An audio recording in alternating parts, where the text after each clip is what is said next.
அஸ்ஸலாமு அலைக்கும். நான் உங்கள் ஷிஃபா குக்கிங்லேருந்து பேசுகிறேன். இன்றைக்கி நம்ம என்ன ரெசிபி பார்க்க போகிறோன்னா, ஒரு குக்கரும் ஒரு டம்ளரும் வச்சு ஈஸியாக ஒயிட் சாஸ் பாஸ்தா எப்படி செய்கிறதுன்னு தான்.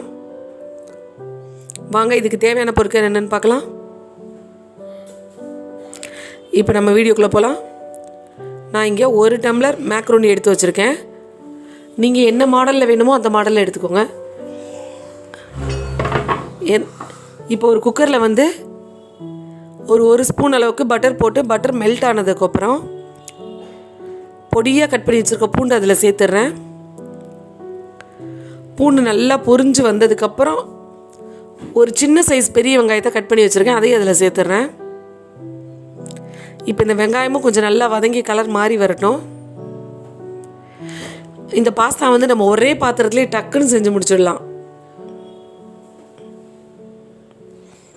ஒரு பாத்திரத்தில் வேக வச்சு ஒரு பாத்திரத்தில் ஒயிட் சாஸ் பண்ணி அந்த வேலையே கிடையாது.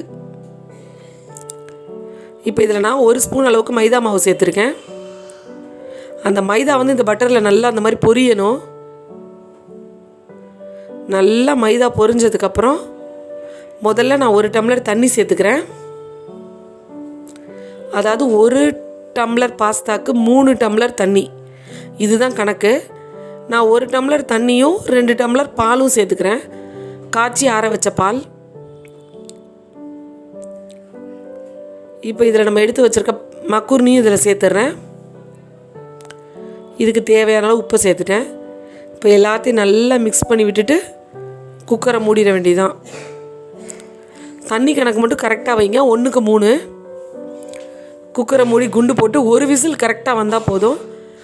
விசில் வந்தவுடனே ஏர் ரிலீஸ் பண்ணி ஓப்பன் பண்ணிடுங்க. இப்போ பாருங்கள், நான் ஆவி எடுத்து விட்டுட்டு ஓப்பன் பண்ணிட்டேன். பார்த்தீங்களா, மக்கூர்னி நல்லா வெந்துருச்சு. ஆனால் கொஞ்சம் தண்ணியாக தெரியுது. இப்போ நம்ம திரும்ப அடுப்பில் வச்சு சீஸ்லாம் போடுவோம் இல்லையா, அதனால் கரெக்டாக வந்துடும். இப்போ மறுபடியும் நான் அடுப்பில் வச்சுட்டேன். பாருங்கள், கொதி வர ஆரம்பிக்குது. இந்த டைமில் எங்கிட்ட சீஸ் வந்து பாராக தான் இருந்துச்சு, அதுலேருந்து கொஞ்சம் கட் பண்ணி இதில் சேர்க்குறேன். நீங்கள் வந்து சீஸ் ஸ்லைஸ் சேர்க்கணுன்னா கூட சேர்த்துக்கலாம். உங்களோட பிரியம், எந்த வகை சீஸ் வேணாலும் சேர்த்துக்கலாம். இப்போ இது கூடயே ஒரு ஸ்பூன் அளவுக்கு சில்லி ஃப்ளேக்ஸ், ஒரு ஸ்பூன் oregano ரெண்டுமே சேர்த்துட்றேன். இப்போ இது எல்லாமே நல்லா கொதித்து அந்த சீஸ் எல்லாம் மெல்ட் ஆகி வரணும். பாருங்கள், இன்னும் சீஸ் இருக்குது, மெல்ட் ஆகலை.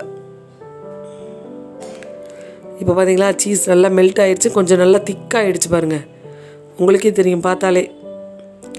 இந்த டைமில் உங்களுக்கு காரம், அந்த உப்பு எல்லாமே டேஸ்ட் செக் பண்ணி பார்த்துக்கோங்க. எனக்கு எல்லாமே கரெக்டாக இருக்குது. அவ்வளோதான், நல்ல ஒரு க்ரீமி அண்ட் டேஸ்டியான ஒயிட் சாஸ் பாஸ்தா ரெடி ஆகிடுச்சு.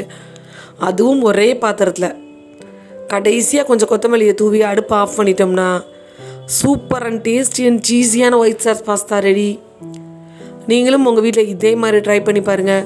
ட்ரை பண்ணி பார்த்துட்டு எப்படி இருந்துச்சுன்னு கமெண்டில் சொல்லுங்கள். என்னோட இந்த ரெசிபி உங்களுக்கு பிடிச்சிருந்துச்சுன்னா என்னோடய சேனலை லைக் பண்ணுங்கள், ஷேர் பண்ணுங்கள், சப்ஸ்கிரைப் பண்ணுங்கள். மறந்துடாமல் பெல் ஐக்கானை கிளிக் பண்ணுங்கள்.